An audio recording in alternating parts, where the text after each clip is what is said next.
रात के 10 बजे प्रगति अपने ऑफिस में होती है। आज तो बहुत लेट हो गई। ओ गॉड, 10 बज गए। अभी भी कुछ काम पेंडिंग है।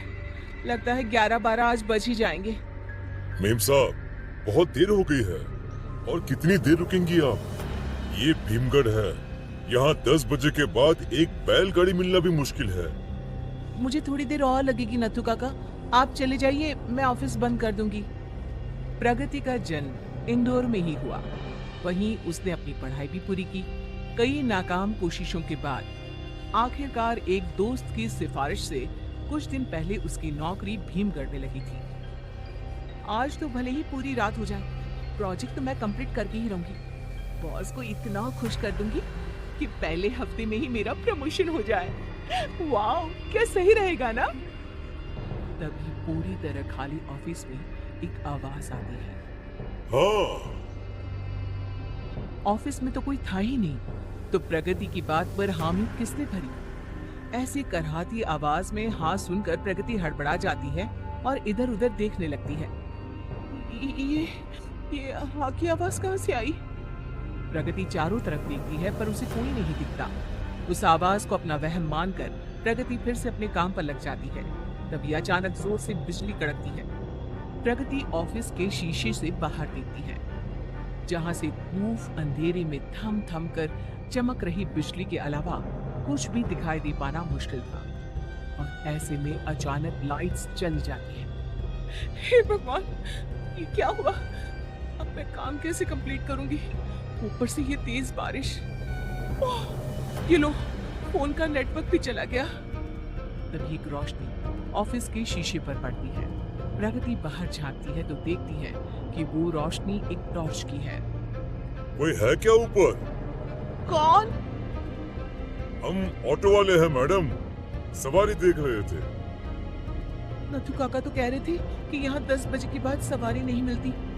यहाँ तो ऑटो वाला खुद लेने आ गया मुझे। प्रगति फौरन ऑफिस बंद करके तेज बारिश में ऑटो में बैठ जाती है। भैया, पीजी रोड लेना। पता है। पता है? कैसे पता है?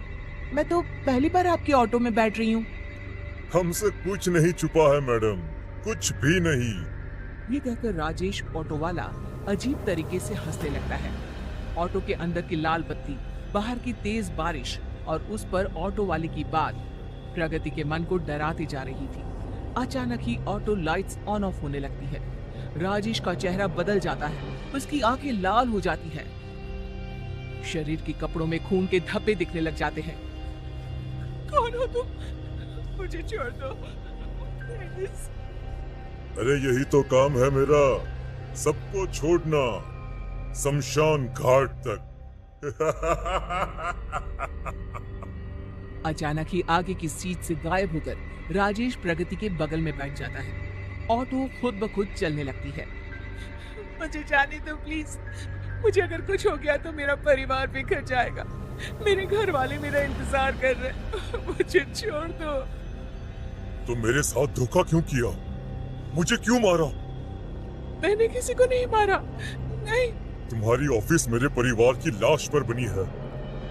मैं राजेश, मेरा भी परिवार था जो पूरी तरह मुझ पर निर्भर था। एक दिन एक ग्राहक योगेश मेरे ऑटो पर चढ़ा। कुछ अजीब सी बातें कर रहा था वो फोन पर। कहाँ ले जाए सर आपको? कहीं भी ले जा, पर ये ऑटो रुकना नहीं चाहिए, समझा? इतने पैसे की चोरी की है तूने। अरे अगर तू पकड़ा गया ना तो तू कहीं का नहीं रहेगा।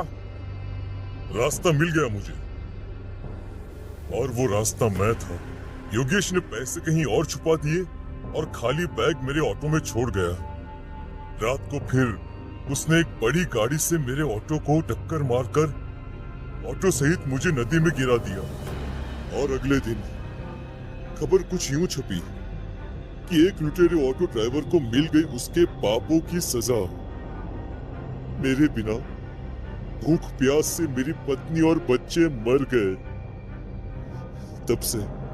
तब से रोज मैं सवारी ढूंढने निकलता हूँ। तो तुमने आज तक योगेश को क्यों नहीं पकड़ा?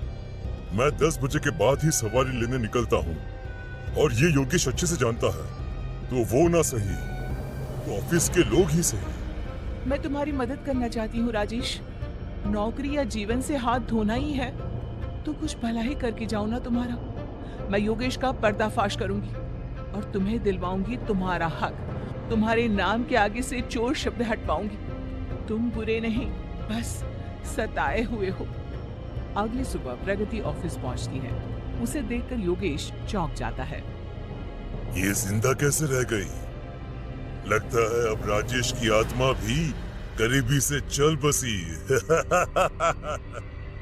प्रगति योगेश के करतूतों का प्रूफ ढूंढने में लग जाती है और एक दिन उसे राजेश के घर के पेपर्स के साथ साथ चोरी किए हुए सारे पैसों का हिसाब भी मिल जाता है। मिल ही गया इस पापी की कर्मों का सबूत। प्रगति भागती हुई पुलिस स्टेशन जाती है और सारे सबूत पुलिस को दे देती है।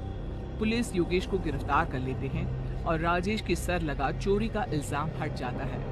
प्रगति राजेश के घर की जमीन पर स्कूल खुलवा देती है और राजेश की आत्मा को शांति मिल जाती है।